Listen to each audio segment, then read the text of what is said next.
Hey guys, I'm a Forester here with a review of my favorite titanium folder, the Crux Juggernaut.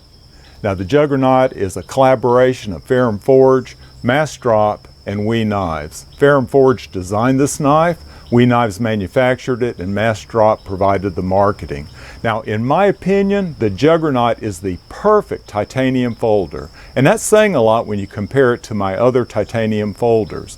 Let's go to the tabletop for a closer look. Okay guys, here it is, and I have a warning for you right up front. Now this is going to be a glowing review, and I believe this knife is only available on the secondary knife market. I bought mine from a fellow YouTuber named Fort Worth Glock Guy. It's the best purchase I've made recently, but if you want one, you might have to look around a while. Now, why is this my favorite titanium folder? I think it's the perfect combination of size, price, and quality. Now I typically go on to say, but you can only pick two. But in this case, you get all three. After I go through the features, I'll lay out some of my higher end titanium folders for comparison. And that's when it'll really sink in what you're getting with the Juggernaut. Okay, first off, let's look at what the Juggernaut came in.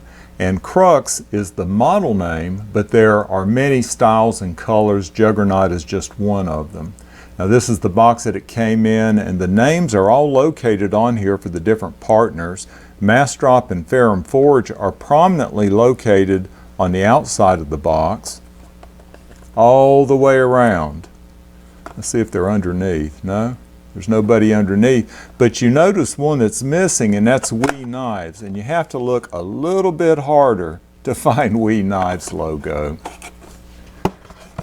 Inside the box came a nice pouch that the knife actually came in. There's some fabric in here to protect it and a really nice cleaning cloth. The Juggernaut is a titanium flipper action and frame lock. One of the very first things I noticed when I took it out of the box was the fantastic action due to the caged pivot bearing. There's just enough detention on the knife blade to make it come out with authority when you give it just a little bit more pressure. It has a very satisfying feel and sound. And what comes out is a beautiful satin polished blade. At 3.4 inches, I think the size and design of the blade is perfect. It has belly for cutting, flats for sharpening, and this long swedge on top for style. I especially like how pristine this blade face is with no graffiti. In fact, the only advertising is on the back where it says Mastrop and S35 VN steel. Even though this blade is probably a couple of years old, it's still razor sharp.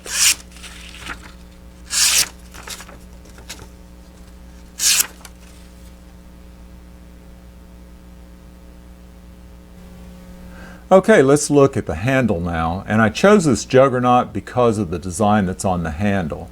I don't know why it wasn't named Stars and Stripes. It seems like that would have been a perfect name. Now this handle is made of solid titanium, and even this back spacer here is made of titanium. This is the gray version, of course, but it also comes in bronze and blue.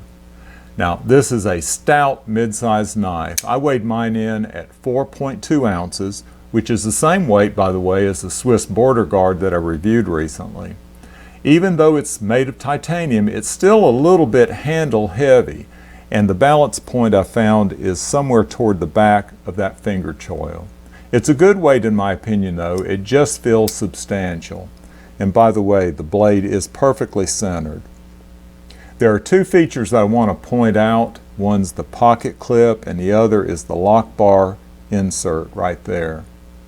The pocket clip is made of titanium.